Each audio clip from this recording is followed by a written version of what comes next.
अस्सलामुअलैकुम। मेरा नाम अहमद है। ये एक सिलसिलावार वाक़यात हैं जो लगभग 2.5 साल तक चलते रहे, जो कि मैं अब आपसे शेयर करने जा रहा हूँ। और हर नए दिन एक साथ एक अजीब और हैरत अंगेज़ तजुर्बा हमारी ज़िंदगी का हिस्सा बनता रहा। मेरी बीवी और मैं 2011 में शादीशुदा हुए।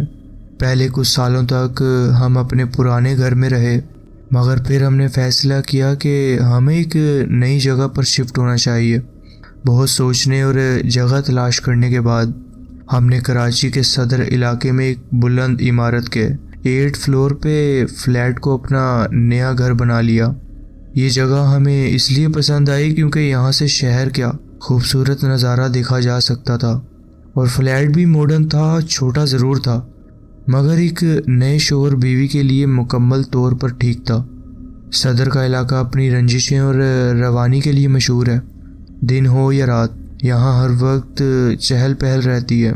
हमारे फ्लैट से सिर्फ चंद कदमों दूर चाय के होटल्स, छोटी छोटी लोकल बेकरीज और मशहूर रेस्टोरेंट्स थे।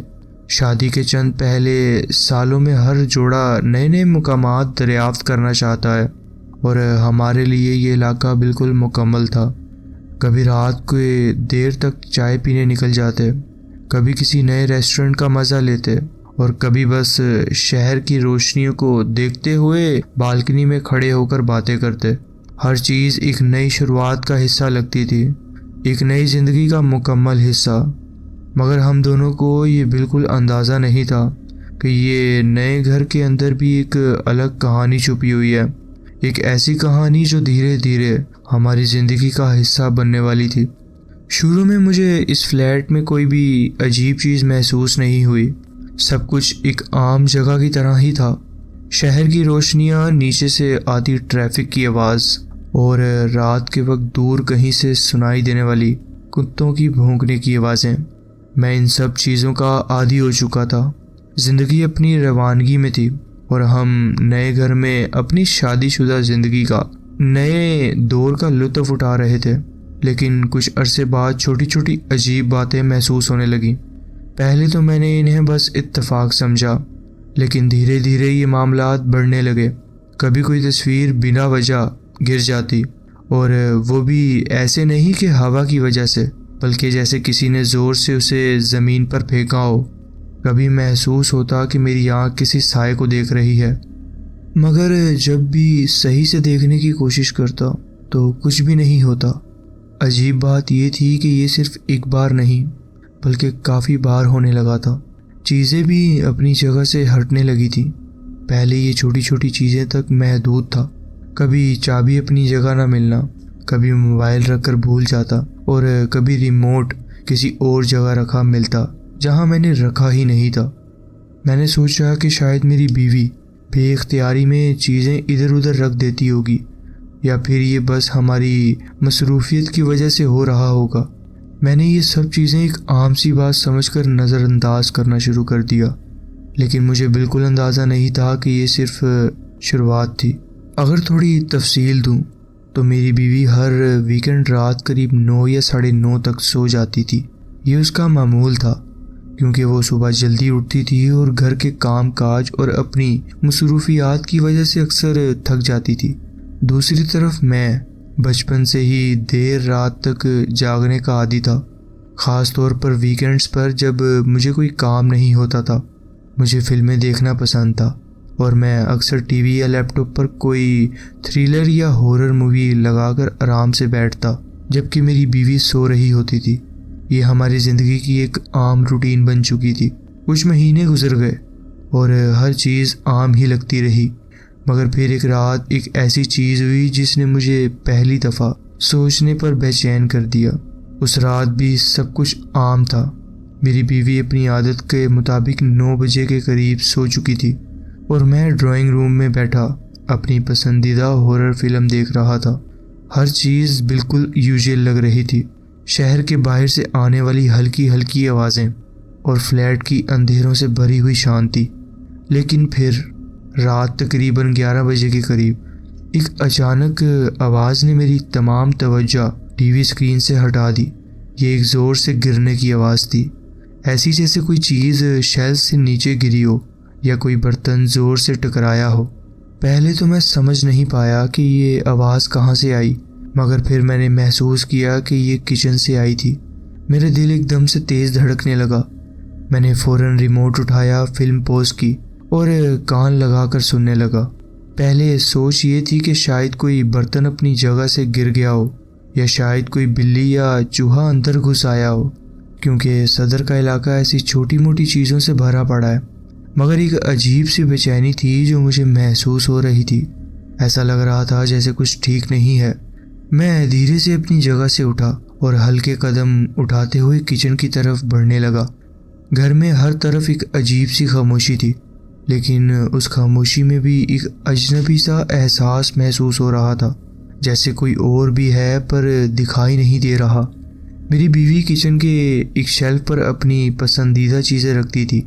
छोटी छोटी बेकरी की आइटम्स, बिस्कुट के पैकेट्स और कुछ स्नैक्स जो अक्सर चाय के साथ एंजॉय करती थी। ये उसका एक छोटा सा तरीका था अपनी पसंद की चीज़ें एक जगह संभाल कर रखने का। और मैं भी अक्सर उस शेल्फ से कुछ उठाकर चाय के साथ खा लेता था। जब मैंने किचन में जाकर देखा तो एक छोटा बिस्कुट का पैकेट ज़मीन पर गिरा पड़ा था। पहले तो मुझे लगा कि शायद हवा या किसी हल्की हरकत की वजह से गिरा होगा, मगर फिर ध्यान दिया कि शेल्फ के किनारे पर एक इंच का लिप बना हुआ है जो किसी भी चीज़ को गिरने से रोक सकता है। इस शेल्फ पर रखी कोई भी चीज़ नीचे नहीं गिर सकती थी जब तक कि उसे ज़ोर से धक्का ना दिया जाए। ये बात मुझे थोड़ी अजीब लगी। मैंने आगे बढ़कर बिस्कुट का पैकेट उठाया और वापस शेल्फ पर रख दिया। दिल में एक अजीब सा एहसास था, लेकिन मैंने इस बात को ज़्यादा सीरियसली नहीं लिया। शायद किसी तरह से किसी चीज़ की वजह से गिर गया होगा। मैं यही सोचकर वापस अपनी यूजुअल रूटीन पर आ गया। किचन से निकला, चाय का एक और कप बनाया और वापस अपनी सीट पर बैठ गया। मैंने फिल्म का पॉज बटन हटा दिया और फिल्म दोबारा से देखने लगा, लेकिन मेरी अब तवज्जो जो है वो पूरी तरह से फिल्म पर नहीं थी। एक अजीब सी बेचैनी थी जो मुझे महसूस हो रही थी, जैसे ये एक छोटी सी बात सिर्फ शुरुआत हो, जैसे ये सिर्फ एक सिग्नल हो किसी और चीज़ का जो आने वाली थी। तकरीबन 20 मिनट भी नहीं गुजरे थे कि फिर वही आवाज़ सुनाई दी, एक तेज़ हल्की सी थपकी जैसी, जैसे कोई चीज़ शेल्फ से नीचे गिरी हो। इस बार मैंने बिना वक्त ज़ाया किए फ़ौरन उठकर किचन का रुख किया। अंदर जाकर देखा तो वही बिस्कुट का पैकेट ज़मीन पर पड़ा हुआ था, मगर अजीब बात यह थी कि इसके अलावा कोई और चीज़ नहीं हिली थी। सब कुछ अपनी जगह पर था। सिर्फ ये एक पैकेट था जो फिर से नीचे गिर गया था। मुझे थोड़ा अजीब लगा, मगर मैंने फिर भी इस बात को उतनी अहमियत नहीं दी। शायद कोई हल्की हरकत या हवा की वजह से हो गया होगा।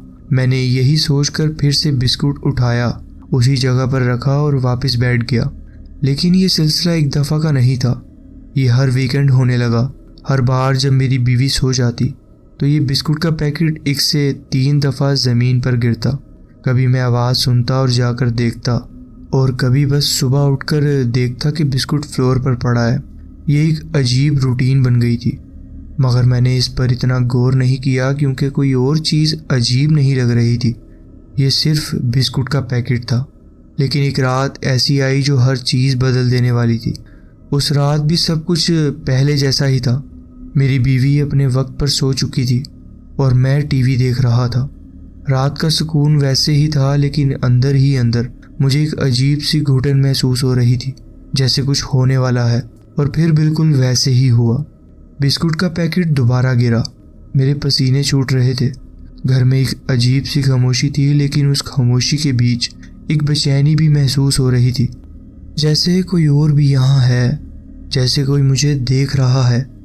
मुझे एक अजीब सी घबराहट महसूस होने लगी।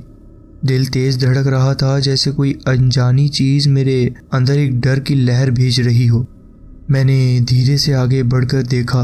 बिस्कुट का पैकेट कम से कम 8 फुट दूर जाकर ज़मीन पर पड़ा हुआ था। ये बात मेरी समझ से बाहर थी। कोई भी चीज़ सिर्फ गिरने की वजह से इतनी दूर तो जा सकती नहीं थी। अगर सिर्फ गिरती या तो शेल्फ के नीचे गिरती या उसके करीब कहीं गिरती, लेकिन ये जैसे किसी ने जानबूझकर ज़ोर से उछाल कर फेंका हो। मैंने महसूस किया कि मेरी सांस तेज हो रही थी, हाथ ठंडे हो रहे थे, मगर फिर भी मैंने हिम्मत की और बिस्कुट का पैकेट उठाकर वापस उसी शेल्फ पर रख दिया। लेकिन जैसे ही मैंने अपना हाथ शेल्फ से हटाया, मुझे महसूस हुआ कि कमरे की दर्जा हरारत अचानक गिर गई थी। सर्दियों का मौसम था और फ्लैट के अंदर एसी भी नहीं चल रहा था, लेकिन फिर भी मुझे एकदम ठंड महसूस होने लगी। ये एक आम ठंड नहीं थी, ये वो ठंड थी जो सिर्फ तब महसूस होती है जब कोई चीज़ इंसान के बिल्कुल करीब हो, लेकिन दिखाई ना दे रही हो। जैसे कोई साया मेरे बिल्कुल करीब हो, अपनी सांस मेरी गर्दन पर महसूस कर रहा हो। सिर से पाँव तक एक तेज झुंझुनाई सी दौड़ गई, जैसे मेरे अंदर किसी ने बर्फ भर दी हो। मुझे अंदाज़ा हो गया था कि ये सिर्फ एक तसद्दुफ नहीं है, ये सिर्फ एक आम चीज़ नहीं जो बार बार गिर रही हो, या फ्लैट में कोई और भी है, कोई जो नज़र नहीं आ रहा मगर जो मेरे हर हरकत देख रहा है। और सबसे अजीब बात यह थी कि ये बिस्कुट का ऐसा गिरना जैसे कोई किसी से नाराज़ हो, ऐसा महसूस हो रहा था। मगर क्यों? क्या कोई इस बिस्कुट का मालिक था, या ये सिर्फ मुझे डराने के लिए एक पहली निशानी थी? मेरी सांसें तेज़ हो रही थी, मैं वहाँ से निकलना चाहता था, मगर एक अजीब सी बेचैनी मुझे जगह से हिलने नहीं दे रही थी, जैसे अगर मैं मुड़ा तो कुछ बहुत नज़दीक आ जाएगा। अगली सुबह जब मेरी बीवी उठी तो मैंने उसे रात का पूरा वाक़या बताया। मैंने बिस्कुट के गिरने की बात की, उसके अचानक दूर तक गिरने की, और सबसे ज़्यादा उस ठंड का जिक्र किया जो एकदम से महसूस होने लगी थी। मैंने उसे कहा कि मुझे लगता है कि फ्लैट में कोई ना कोई अजीब चीज़ हो रही है, लेकिन उसने मेरी बात सिर्फ हंसकर टाल दी। कहने लगी, तुम बहुत ज़्यादा हॉरर फिल्में देखने लग गए हो, तुम्हारा दिमाग ही ये सब सोच रहा है, कोई भी चीज़ गिर सकती है क्या? और ठंड शायद तुम्हारी अपनी बॉडी का रिएक्शन हो। मैं उसकी बात सुनकर चुप हो गया। शायद वो सही कह रही थी, शायद मैं ही ज़्यादा सोच रहा था, मगर अंदर ही अंदर मुझे ये बात तसल्ली नहीं दे रही थी। कुछ महीने ऐसे ही गुजर गए। कभी कभी बिस्कुट का पैकेट गिरता, मगर मैंने इस पर ध्यान देना छोड़ दिया। हर दफ़ा उठकर वापस रख देता और ज़्यादा सोचने की कोशिश नहीं करता। फिर एक रात एक और अजीब वाक़या हुआ। उस दिन हम दोनों अपने दोस्तों के साथ डिनर के लिए बाहर गए हुए थे। बाहर वक्त अच्छा गुजर रहा था और मैं भी कुछ अरसे के लिए अपनी उन अजीब सोचों से दूर था। रात के तकरीबन 12 बजे हम फ्लैट वापस आए। दोनों थके हुए थे तो फ़ौरन सो गए, लेकिन रात के किसी वक्त मेरी आंख खुल गई। मुझे हल्की सी भूख का एहसास हो रहा था। पहले तो मैंने सोचा कि वापस सो जाऊं, मगर फिर मुझे याद आया कि किचन में फ्रिज में एक चॉकलेट बार पड़ी थी। मैंने बिना लाइट जलाए धीरे से बिस्तर छोड़ा, क्योंकि मैं नहीं चाहता था कि मेरी बीवी की नींद खराब हो। मैं धीरे धीरे किचन की तरफ गया। सिर्फ स्ट्रीट लाइट की हल्की रोशनी का रास्ता दिख रहा था। सब कुछ आम था, हर चीज़ अपनी जगह पे थी, कोई भी अजीब बात नहीं लग रही थी। लेकिन जैसे ही मैं सिंक के पास खड़ा हुआ, अचानक मुझे कुछ अजीब महसूस होने लगा। एक ठंडी लहर जैसे पूरे किचन में दौड़ गई हो। ये एक आम ठंड नहीं थी, ये एकदम से आई थी बिना किसी वजह के, जैसे किसी ने एक बर्फ़ का टुकड़ा मेरे सिर के ऊपर रख दिया हो। ये वही एहसास था जो मुझे पहले भी हो चुका था। एक अजीब सी झुंझुनाई फिर से मेरे हाथों से लेकर पैरों तक दौड़ी। सांस लेना भी थोड़ा मुश्किल लग रहा था। और फिर मुझे एक और चीज़ महसूस हुई, जैसे कोई बिल्कुल मेरे पीछे खड़ा हो। मैं तब भी सीधा ही खड़ा रहा, बिना हिले, बिना डरे, बस उस महसूसत को समझने की कोशिश कर रहा था। जैसे ही मैं मुड़ने वाला था, एक बिल्कुल हल्की सी सांस की आवाज़ मेरी गर्दन के बिल्कुल करीब सुनाई दी, जैसे कोई धीरे से, बहुत धीरे से मेरी गर्दन के पास सांस ले रहा हो। मुझे महसूस हो रहा था कि पूरा किचन एक बर्फ़ के ठंडे कमरे जैसा बन गया है। हल्की सी भी गर्मी महसूस नहीं हो रही थी, सिर्फ एक बर्फीली ठंड जो हर तरफ छाई हुई थी। मेरी उंगलियां ठंडी पड़ चुकी थी, पैरों तले ज़मीन भी जैसे बर्फ़ बन चुकी थी। लेकिन सबसे ज़्यादा डरावना ये था कि मुझे महसूस हो रहा था कि कोई मेरे गर्दन के बिल्कुल करीब सांस ले रहा है। वो सांस बहुत धीमी थी, मगर इतनी करीब के मुझे उसकी गर्मी महसूस होनी चाहिए थी, लेकिन नहीं हो रही थी। जैसे कोई हो मगर फिर भी दिखाई ना दे रहा हो। एक अजीब सी गर्मी और सर्दी का मिक्स महसूस हो रहा था, जैसे मेरी हर एक हिस्स महसूस कर रही हो कि कोई है मगर आंख ना मान रही हो। कोई था वहाँ, मुझे पता था। मेरे जिस्म पर रोंगटे खड़े हो रहे थे और एक अजीब सी घबराहट शुरू हो गई थी, जैसे मेरे अंदर छोटी छोटी मक्खियाँ चल रही हों, जैसे हर जगह छोटी सी बिजली दौड़ रही हो। मुझे पहली दफ़ा असल मायनों में डर महसूस हुआ और फिर एकदम से बिस्कुट का पैकेट दोबारा शेल्फ से नीचे गिरा। लेकिन इस बार सिर्फ गिरने की आवाज़ नहीं आई। इस बार मुझे लगा कि ये ज़ोर से पटका गया है, जैसे किसी ने गुस्से में बिस्कुट शेल्फ से उठाकर ज़मीन पर पटक दिया हो। एक अजीब सी गूंज किचन में फैल गई थी और मुझे लगा जैसे हवा भी एकदम रुक गई हो। बस इस दफ़ा मुझे समझ आ गया था कि अब और नहीं। मेरी ताकत जैसे एक पल में ख़त्म हो गई हो। मैं बिना सोचे समझे तेज़ी से भागता हुआ बेडरूम की तरफ आया। जैसे ही मैंने दरवाज़ा बंद किया, दिल इतना ज़ोर ज़ोर से धड़क रहा था कि लग रहा था अभी सीने से बाहर आ जाएगा। मैं फ़ौरन अपनी बीवी के पास जाकर लेट गया, जैसे कोई 5 साल का बच्चा हो जो अंधेरे से डर रहा हो। मुझे उस वक्त सिर्फ एक जगह छुपने की ज़रूरत थी, एक जगह जहां मैं महफूज महसूस कर सकूं। उस रात मेरी आंख बिल्कुल नहीं लगी। हर छोटी से छोटी आवाज़ पर दिल तेज़ धड़कने लग जाता था। कभी लगता था कोई छुपकर मुझे देख रहा है, कभी लगता था कोई दरवाजे के पास खड़ा है, और सबसे बुरी बात ये थी कि मुझे महसूस हो रहा था कि जो भी था वो मुझे जाने नहीं देना चाह रहा था। ये आवाज़ एक अजीब घबराहट वाली थी, जैसे सिर्फ रोना ना हो बल्कि बच्चा किसी चीज़ से डर गया हो। अगले कुछ महीने तक सब कुछ ठीक रहा। बिस्कुट भी अब कम गिरता था। हमारी ज़िंदगी मामूल पर वापस आ रही थी। और इसी दौरान मेरा बेटा भी हुआ। जब तक वो छोटा था उसका बिस्तर हमारे बेड के पास रखा गया था, मगर जब वो कुछ साल का हो गया तो उसे दूसरे कमरे में शिफ्ट कर दिया गया था।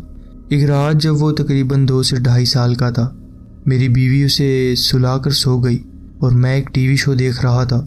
कुछ देर बाद अचानक बच्चा ज़ोर ज़ोर से चिल्लाने लगा। मुझे इसके रोने का अंदाज़ा समझ आता था।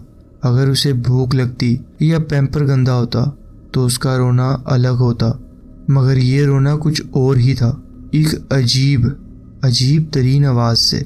ये आवाज़ एक अजीब घबराहट वाली थी, जैसे सिर्फ रोना ना हो बल्कि बच्चा किसी चीज़ से डर गया हो, जैसे वो किसी ऐसी चीज़ को देख रहा हो जो उसे नहीं देखनी चाहिए। मेरी बीवी गहरी नींद में थी तो मैं फ़ौरन उठकर दूसरे कमरे की तरफ भागा। जैसे ही मैंने दरवाज़ा खोला एक अजीब सी गूंज महसूस हुई। कमरे का माहौल बिल्कुल वैसा ही था जैसे उस रात किचन का था, सर्द, एकदम बेजान और अजीब तरीके से खामोश। बच्चा बिस्तर में पड़ा ज़ोर ज़ोर से चिल्ला रहा था। उसका चेहरा लाल पड़ चुका था और उसकी छोटी छोटी मुट्ठी टाइट बंद थी, जैसे वो किसी चीज़ से बचने की कोशिश कर रहा हो। लेकिन सबसे डरावनी बात ये थी, उसका चेहरा एक तरफ था लेकिन आंखें कहीं और देख रही थीं। जैसे ही मैंने उसे उठाना चाहा, एकदम से एक परछाई बिस्तर के बिल्कुल करीब से हटने का एहसास हुआ, जैसे कोई वहीं था जो सिर्फ मुझे देखते ही गायब हो गया। और उसी वक्त मुझे एक अजीब सी चीज़ महसूस हुई। कमरे में एक अजीब सी स्मेल थी, एक पुरानी सीलन भरी, जैसे बहुत पुराने कपड़ों की बदबू।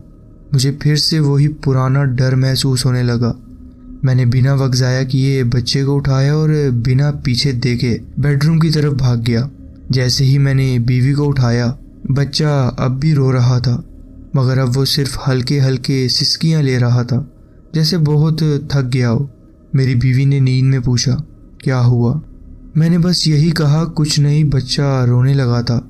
मैंने उठाकर उसको साथ सुला लिया, लेकिन मैं जानता था कुछ तो था उस कमरे में। कोई था जो छुपकर देख रहा था, कोई जो चाहता था कि मैं देखूं, मगर मैंने नहीं देखा, और शायद इस वजह से वो और भी ज़्यादा गुस्सा था।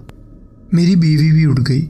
हम दोनों ने उसे चुप कराने की बहुत कोशिश की, मगर वो सिर्फ ज़ोर ज़ोर से चिल्लाता रहा जब तक थक कर नींद में वापस नहीं चला गया। जब मेरी बीवी वापस सो गई, मैं भी वापस अपने सोफे पर जाकर बैठ गया। थोड़ी देर बाद मेरी बीवी अचानक लिविंग रूम में आई। उसका चेहरा बिल्कुल उदास था और वो कांप रही थी। अभी अभी तुम बच्चे के कमरे में गए थे? उसने पूछा। मैंने कहा नहीं, क्यों? उसका चेहरा एकदम सफ़ेद हो गया और वो बोली, जब मैं दोबारा लेटने लगी तो बेबी मॉनिटर से एक अजीब सी हंसी की आवाज़ आई और फिर वो हंसी दोबारा सुनाई दी। एक हल्की लेकिन बिल्कुल साफ हंसी, अजीब तरीके से धीमी, जैसे कोई जानबूझकर धीरे बोल रहा हो, जैसे कोई मज़े ले रहा हो। फिर एक आवाज़ आई, एक लंबी सी सांस, जैसे कोई बहुत करीब से माइक में सांस ले रहा हो। मेरी बीवी की शक्ल एकदम पीली पड़ चुकी थी। उसने फ़ौरन बेबी मॉनिटर उठाया और स्क्रीन देखी, और जो हमने देखा उसने हमें पूरी तरह से हिला कर रख दिया। स्क्रीन पर हमेशा की तरह उसका बिस्तर नज़र आ रहा था, मगर इस बार एक साइड पे एक धुंधली सी परछाई भी थी, जैसे कोई बिस्तर के बिल्कुल करीब खड़ा हो, झुककर बच्चे को देख रहा हो। लेकिन सबसे डरावनी बात यह थी, वो हिल नहीं रही थी, धीरे धीरे, जैसे बस धीमी सी हरकत में हो। मेरी बीवी की चीख निकलने वाली थी, मगर उसने अपने हाथ से अपना मुंह बंद कर लिया। मैं बिना एक पल ज़ाया किए उठा और बेड के पास रखी टॉर्च उठाकर और बच्चे के कमरे की तरफ भागता गया। जैसे ही मैं अंदर घुसा, एक भारी सी हवा महसूस हुई। पूरा कमरा एकदम बंद था और अंदर एक अजीब सी बदबू थी, जैसे पहले ही पुराने गले कपड़ों की आ रही थी। मगर सबसे बुरी बात यह थी, पहले एक बिल्कुल करीब एक हल्की सी हंसी अब भी सुनाई दे रही थी, लेकिन वहाँ कोई था नहीं। लेकिन एक बात जो मुझे कभी समझ नहीं आई, वो हंसी किसकी थी? वो चेहरा जो मॉनिटर पे आया था, वो क्या था? क्या वो कोई साया था, कोई जो सिर्फ देख रहा हो, या कुछ और? आखिर वो बिस्कुट क्यों गिरता रहता था? और सबसे अजीब बात, जब हमने फ्लैट छोड़ा तब भी बिस्कुट का पैकेट शेल्फ पर ही पड़ा हुआ था, लेकिन जब हम फाइनल चेक करने वापस आए तो ज़मीन पर पड़ा था, जैसे किसी ने हमें अलविदा कह दिया हो। हमेशा डरने की कोई ना कोई वजह होती है, और कभी कभी जो चीज़ हमें सबसे ज़्यादा अजीब लगती है वो सिर्फ शुरुआत होती है। ये था मेरा वाक़या जो मैं आपके साथ शेयर करना चाहता था। जी बहुत बहुत शुक्रिया, आपने अपनी कहानी हमारे साथ शेयर की।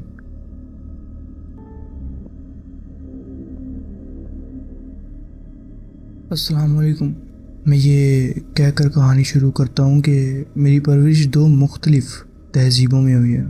मेरी वालिदा एक पुरानी पुरअसरार सोच की मालिक थी, और वो हर वक्त मुझे किसी न किसी रूहानी बात से मुतासिर करती रहती थी। मेरे वालिद एक अक्ल पसंद, शक करने वाला और बिल्कुल भी रूहानी चीज़ों पर यकीन नहीं रखने वाले आदमी थे। मैं दोनों के दरमियान अटका हुआ था, अक्लमंदी से सोचता था, लेकिन रूहानी मुमकिनात का खुला दिल से सोचने वाला भी था। बचपन से मेरी माँ मुझे हर वक्त समझाती रहती थी कि कभी भी क्विजा बोर्ड के साथ मत खेलना, क्योंकि ये शैतान और बुरी रूहों को तुम्हारी ज़िंदगी में दावत देता है। मेरी नानी जो एक तबीब थी, वो भी बुरे असरात दूर करने वाली थी, और उन्होंने भी हमेशा मुझे इन बातों से दूर रहने की हिदायत दी है। मैं बचपन से ही शयातीन के बारे में सुनता आया हूँ, लेकिन उन पर यकीन करना एक अलग बात है। फिर जब मैं 16 साल का था, एक ऐसा वाक़या हुआ जो आज तक मैं समझ नहीं सका। ये करीबन 12 साल पहले की बात है। मैं अपने दोस्तों अली और हमज़ा और हुसनैन के साथ रावलपिंडी के एक आरामदा इलाके में घूम रहा था। हुसनैन ने नई एक गाड़ी ली थी, बिल्कुल शोरूम से न्यू, और हम सब उसे चेक कर रहे थे। पता नहीं कैसे बात भूत वगैरह और रूहानी चीज़ों पर आ गई। हमज़ा ने कहा, मेरे पास क्विजा बोर्ड है, चलो चलें खेलते हैं। हमने रात के वक्त एक सुनसान गली में एक पुरानी स्ट्रीट लाइट के नीचे उसे रोड के बीच लगा दिया। रात का वक्त था, करीबन 10 बजे होंगे। हमने अपनी उंगलियां उस पर रखी और इंतज़ार करने लगे। कुछ भी नहीं हुआ। हम हंस दिए और इसे बेवकूफ़ी समझकर छोड़ दिया। फिर हमने सोचा कि हुसनैन की नई गाड़ी लेकर शहर के बाहर कुछ पुरानी और सुनसान सड़कों पर चलते हैं।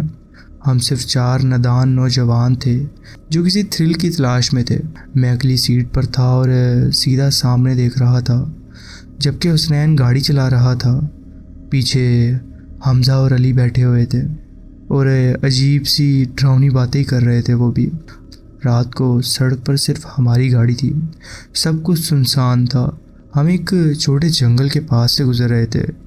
रास्ता साफ था और हेडलाइट्स की रोशनी से सब कुछ नज़र आ रहा था। अचानक एक ज़ोरदार आवाज़ आई और गाड़ी झटके से रुकी। अजीब सी घिसने वाली आवाज़ आई थी।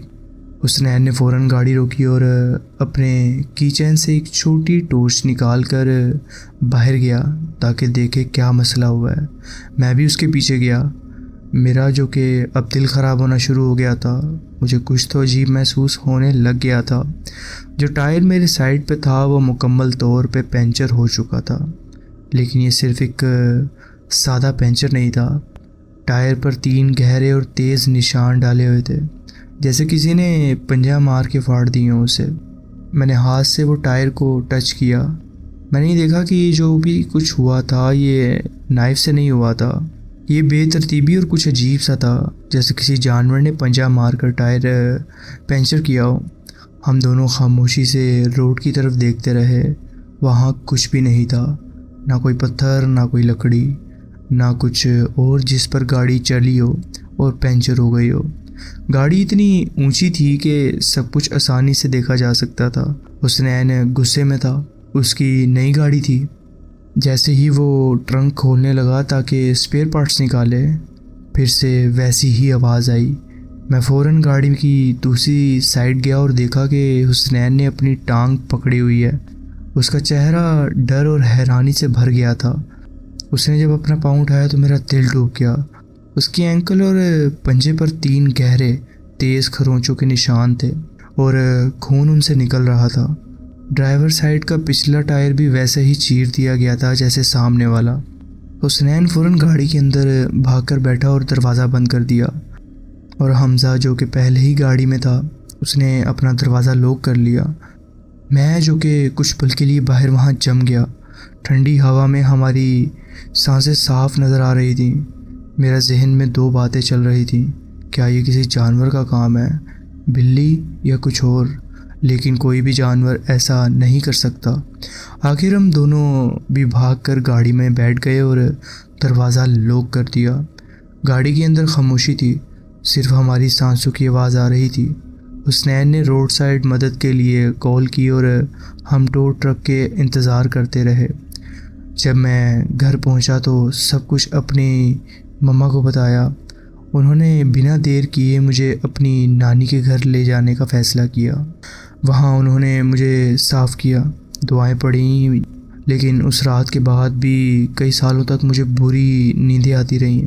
मुझे स्लीप पैरालिसिस होने लगा, जो पहले कभी नहीं हुआ था। मैं हिल नहीं सकता था, जैसे कोई भारी सा साया मेरे ऊपर हो। कभी कभी मुझे खरोंचों की आवाज़ें भी सुनाई देती थीं।